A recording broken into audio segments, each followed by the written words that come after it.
It was a joyful day for the McMulligan children when Mrs. McMulligan made the Christmas cake. There were raisins to seed, and eggs to beat, and pans to scrape, and every one of the children, from the oldest to the youngest, helped to stir the batter when the good things were mixed together.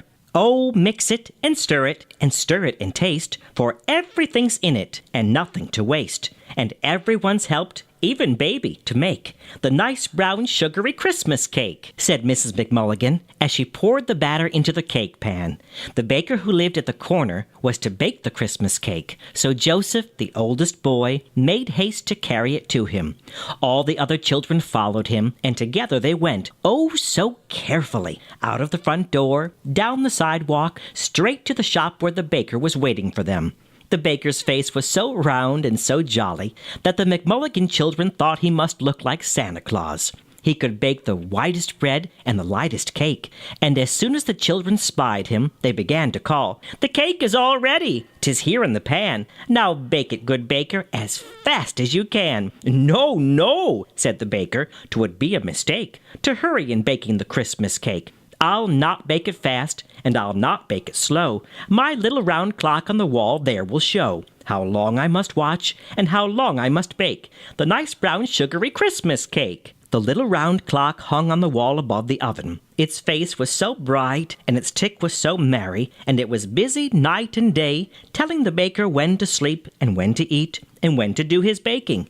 When the McMulligan children looked at it, it was just striking 10, and it seemed to them very plainly to say, "'Tis just the right time for the baker to bake the nice brown sugary Christmas cake." The oven was ready, and the baker made haste to put the cake in. "Ho, ho, ho!" he cried gaily. "Now isn't this fun? 'Tis 10 o'clock, and the baking's begun. And tickety-tickety, when it strikes 1, if nothing should hinder, the cake will be done."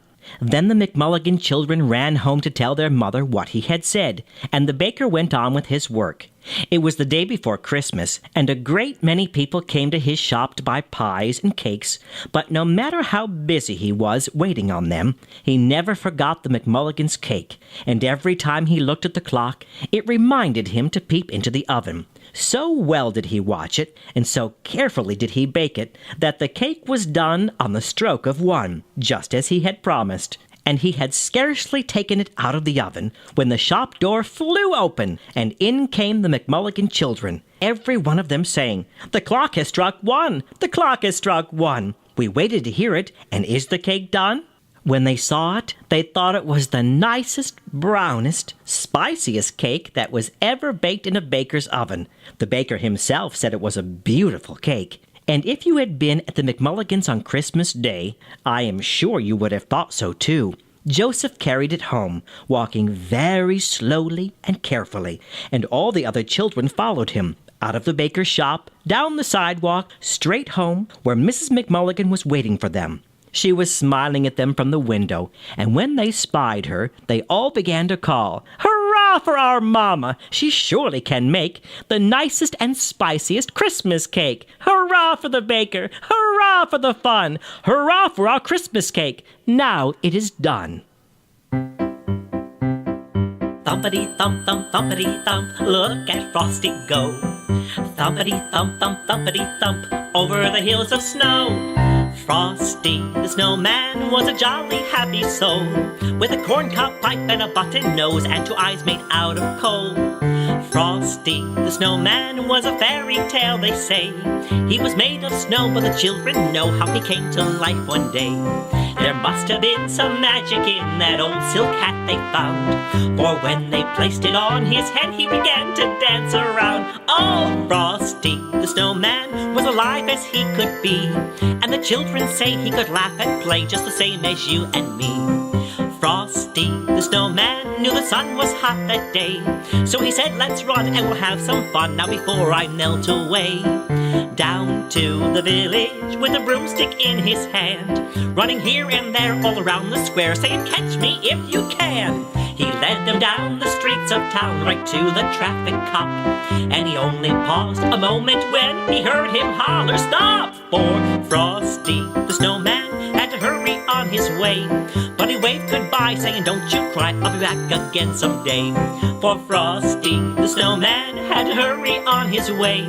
But he waved goodbye, saying, don't you cry, I'll be back again someday.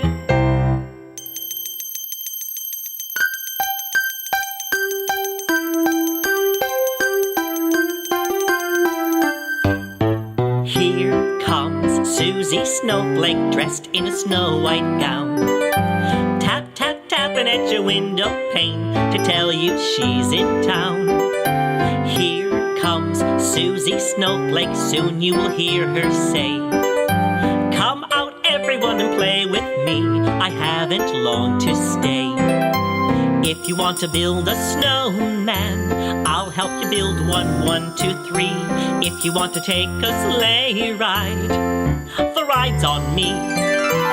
Here comes Susie Snowflake, look at her tumbling down, bringing joy to every girl and boy. Susie's come to